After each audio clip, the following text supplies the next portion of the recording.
Hi, I am telling you this story on behalf of Nigel Davenport.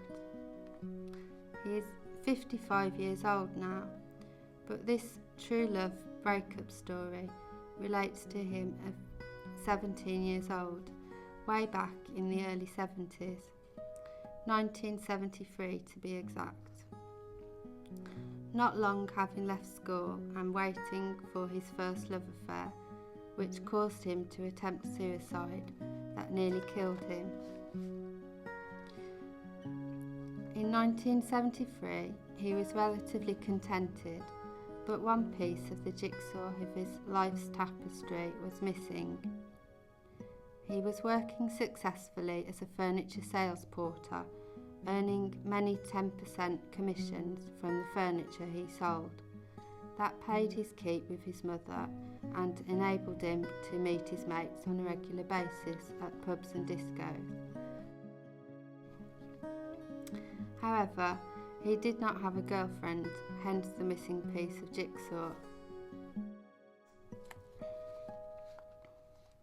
Alan, Woofy, Malcolm, Simon and John, they were his mates at the time, and one of the places they used to go after meeting on Friday and Saturday nights at a pub in town was the Old Vic Disco, and it was on such a Friday night that he found his missing piece of the jigsaw.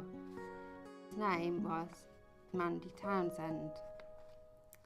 He described her as adorable, with her full smiling face with a rich flow of mousy coloured hair cupping her oval face to her shoulders, slightly buxom all round. She always gave him a feeling of hushed velvety peacefulness with an urge to laugh at the same time. And what he also found amazing was the fact that she looked at him as well.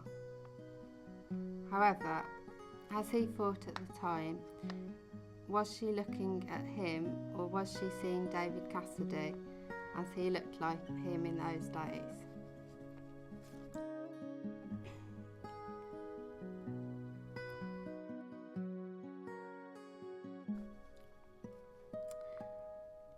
So from that first meeting, they met. They then met again and again over the next 12 months, falling in love with each other in the process. And in a short space of time, she became to mean everything to him. His whole life was eating, dreaming, breathing and thinking Mandy Townsend. Nothing or anybody else mattered or even existed, for which, looking back with hindsight, turned out to be a dreadful mistake. On the other hand, he learnt what love was all about, but also he learnt that all good things come to an end, and with Mandy, things really did come crashing down to a devastating effect when one day she broke up with him. She simply told him she had drifted apart from him. In his panicked state, he tried reasoning with her, saying things like, "I can change, what have I done wrong?" But to no avail, it was all over.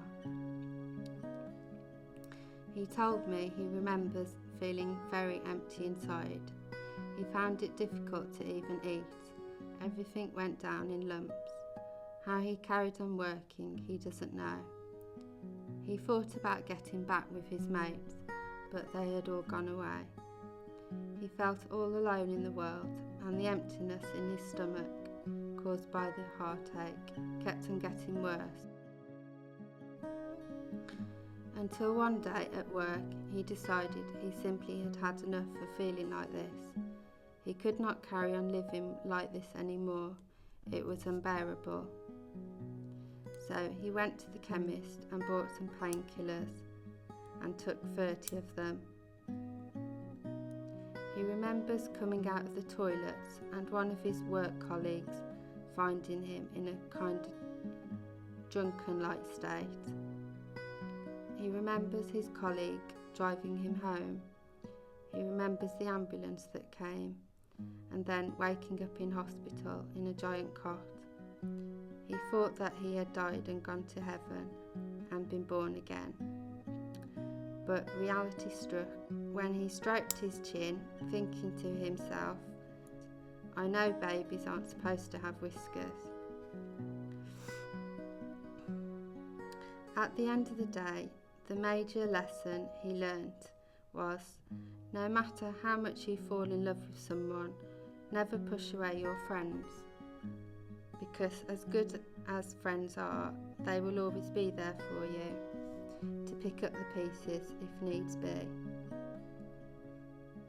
In the end, he survived his overdose suicide attempt and learnt that life is precious and still worth living, whatever situation you find yourself in. When he left that hospital back in 1974, he thought to himself, I no longer have Alan, Woofy, Malcolm, Simon and John, and I no longer have Mandy Townsend, but I still have, and will always have, me, myself and I, as Mr. Nigel Davenport.